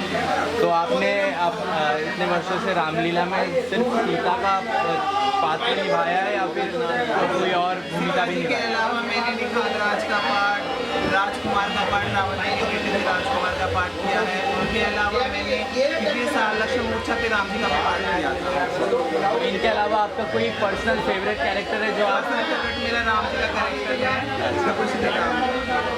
तो आप कोई मंच पर उतरने से पहले मानसिक रूप से कोई तैयारी, कोई विशेष तैयारी मानसिक रूप से जब मंच में उतरने से पहले? मंच में उतरने से पहले हम सिर्फ अपने प्रभु श्री राम का नाम लेते हैं मन में और आशीर्वाद लेके स्टेज पे जाते हैं। आगे फिर हमारी प्रभु की कृपा रहती है, हम लोग अच्छे से परफॉर्म कर पाते हैं। अच्छा, जो रामलीला जो लोकनाट्य है, इसमें कोई विशेष बॉडी मूवमेंट या इस तरीके का जेस्चर कुछ होता है जो इसे अन्य लोकनाट्य से हाँ जी, जो हमारी रामलीला और अगर नाटक होते हैं, इनमें डिफरेंस ये होता है कि रामलीला में हमें जो लेडीज़ कलाकार हैं, लेडीज़ का पार्ट करते हैं, उनको मर्यादा में रहकर पार्ट करना पड़ता है, चाहे हमारे कपड़े हो, चाहे हमारे एक्शन हो।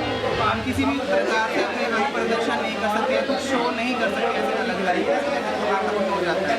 जैसे राम जी के साथ अगर मेरा कोई पार्ट चल रहा है तो उस समय उनके साथ ज़्यादा चिपक नहीं सकते, थोड़ा एक डिस्टेंस मेंटेन करके रखना पड़ता है और हाथ पैर का थोड़ा मेंटेन करना पड़ता है। तो एक रामलीला कलाकार के रूप में आपको कोई चुनौतियों का सामना करना पड़ता है रामलीला में? चुनौतियों का तो ऐसा कुछ नहीं, बस वो है थोड़ा सा रेडी होने में थोड़ा हमें टाइम जो लगता है, इसके अलावा कोई चुनौती का। भीड़ में कई बार कई गलत लोग होते हैं जो गलत कमेंट पास करते हैं, कई बार ऐसा हो जाता है। उसको आप कभी ऐसा आपके साथ हुआ हो तो उसको आप किस तरीके से मतलब हैंडल करते हैं? अगर भीड़ में कोई हमारे को बोलता है, देखो पब्लिक है वो अच्छा भी बोलती है बुरा भी। बुराई, बिल्कुल बिल्कुल। अच्छी चीज़ों को हम लोग एक्सेप्ट करते हैं, बुरी चीज़ों में अगर हमारे लिए कुछ सीखने को नया है, कोई चीज़ गलत बोली, हमें कुछ अपने अंदर चेंज करना है तो वो करते हैं। बाकी वही है, चांद में भी दाग बोलती हैं लोग, बात तो कोई वो नहीं रहता कि हम बस अपना पूरा बेस्ट देते हैं और अपनी कोशिश रहती है कि हम 1% कुछ गलत ना करें, जो हमारा पात्र हम पात्र कर रहे हैं उसी तरीके का भंग ना हो। अच्छा, तो आपने कभी लाइव परफॉर्मेंस के बीच में कभी डायलॉग भूल गए हो या इधर उधर कुछ हो गया, इम्प्रोवाइजेशन करना पड़ा हो, ऐसा कुछ कभी हुआ है? हाँ जी, वो तो हर बार अलग ही रहता है। जैसे हम नॉर्मली हमारा कन्वर्सेशन जो होता है उसमें हमारे डायलॉग्स अलग ही जाते हैं, लास्ट ईयर के डायलॉग्स आते हैं, अब के लगाते हैं, तो उससे वो तो लाइन से रहते हैं, बट जो डायलॉग्स हर बार ही चेंज होते हैं। एट द मोमेंट के हमारे डायलॉग्स बनाते हैं हम लोग। अच्छा, तो जब आप बड़ी संख्या में लोगों के सामने परफॉर्म करते हैं तो कोई डर या थोड़े नर्वस आप फील करते हैं? नहीं, जब मैंने 2018 में ज्वाइन किया था, फर्स्ट ईयर था मेरा, जो फर्स्ट ईयर का फर्स्ट पार्ट था उसमें मैं थोड़ा सा नर्वस हुआ था, उसके बाद से नहीं हुआ। अच्छा, जी, ठीक है, धन्यवाद। मानव शरीर के नाते से हम इतनी बात पूछते हैं, देखा तो कहीं आपको है, आया नहीं याद भूलते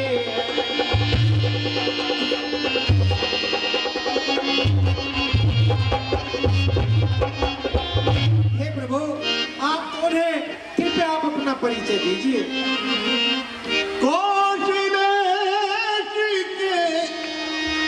दशरथ के जाए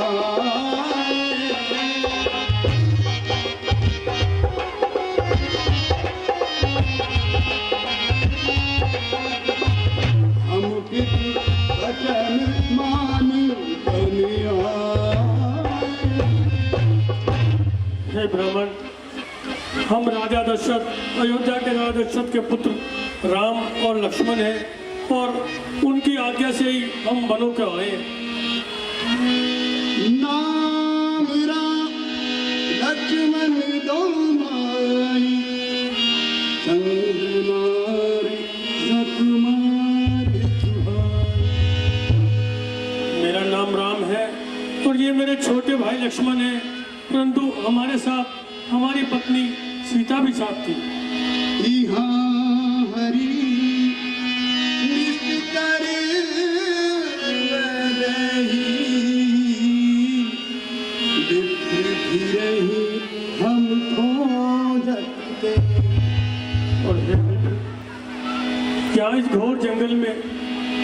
पत्नी सीता का किसी राक्षस ने हरण कर लिया है। बस उसी की खोज में हम यहाँ जंगलों में भटक रहे हैं। अपनी चरित कहाँ हम लाएंगे?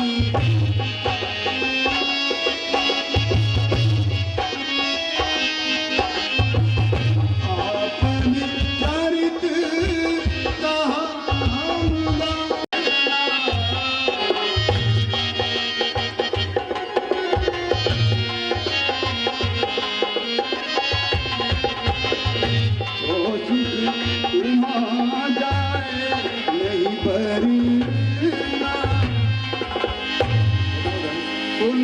तन मुख आव न बचना, देखत रुचिर भेष के रचना। उन धीरज धर आस्तुति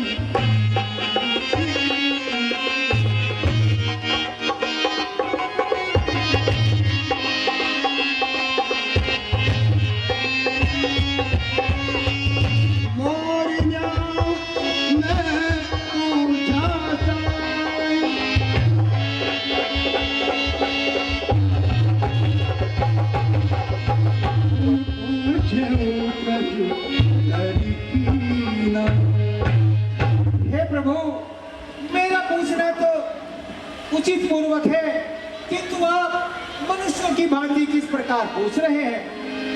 तब माया बस फिर भुलाना, ताते मैं नहीं प्रभु पहचान। हे प्रभु, मैं तो आपकी माया के वश हुआ भूला फिरता हूँ, किंतु आपने मुझे किस कारण से भुला दिया? हे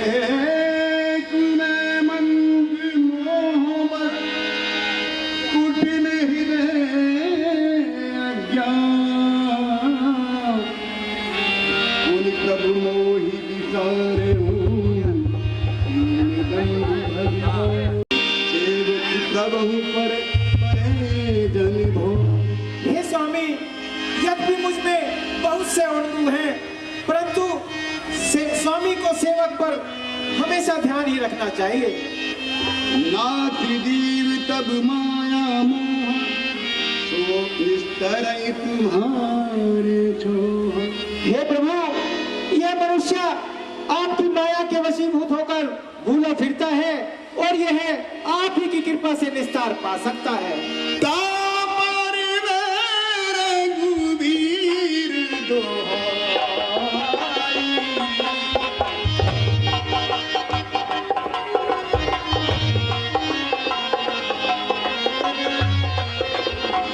जानहु नहीं कछु भजन, और हे प्रभु, मैं आपकी शपथ खाकर कहता हूँ, मैं कुछ भजन वगैरह भी नहीं जानता हूँ।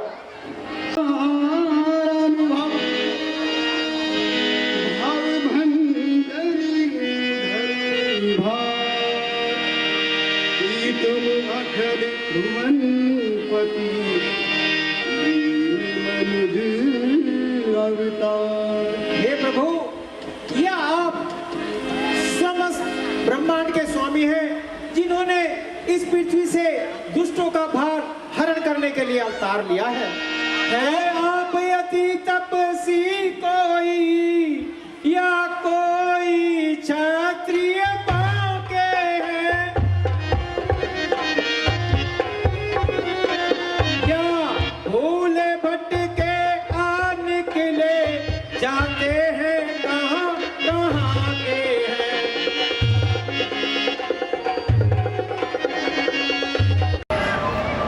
तुमने ये जन्म नहीं देगा एक मृत समान व्यक्ति की लीला। प्रभु,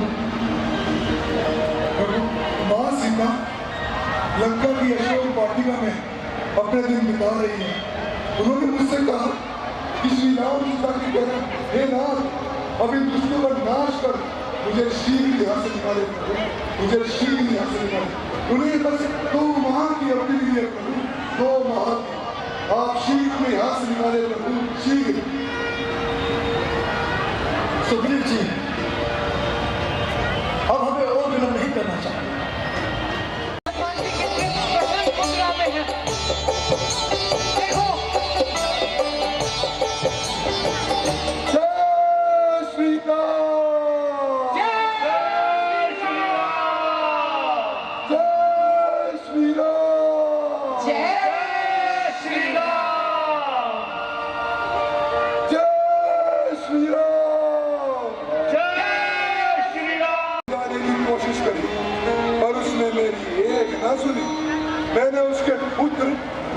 कमाल को भी खूब समझाया, पर मैं भी अपने पिता की तरह ढीठ, उसने भी मेरी एक न सुनी।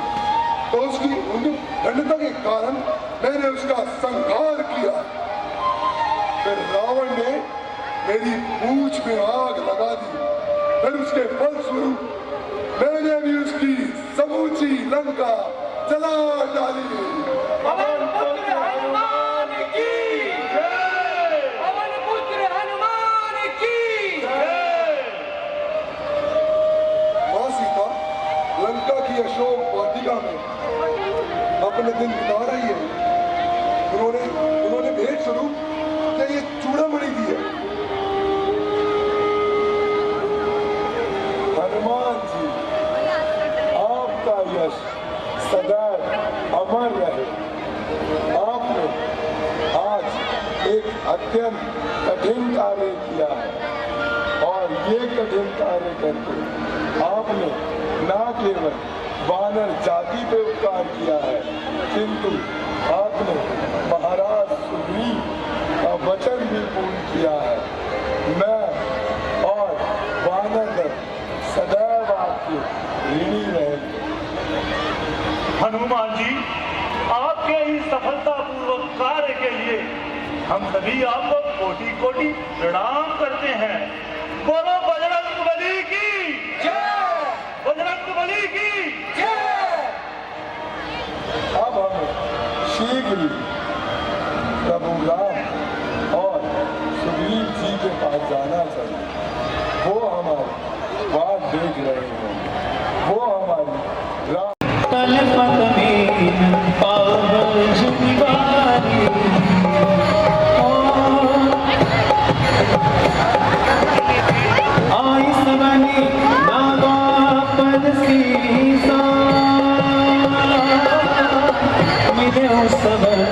अति प्रेम और इस तरह लंका को भस्म कर अपने पूरी की पूरी शक्ति और पराक्रम का परिचय दे वह पवन सुत हनुमान आकर मिले समुद्र तट पर अपने साथियों से और सभी बढ़ चले ऋष्यमुख पर्वत की ओर, जहाँ श्री राम, लखन और महाराज सुग्रीव उनकी प्रतीक्षा कर रहे थे कि शायद दक्षिण से कोई शुभ समाचार आ जाए।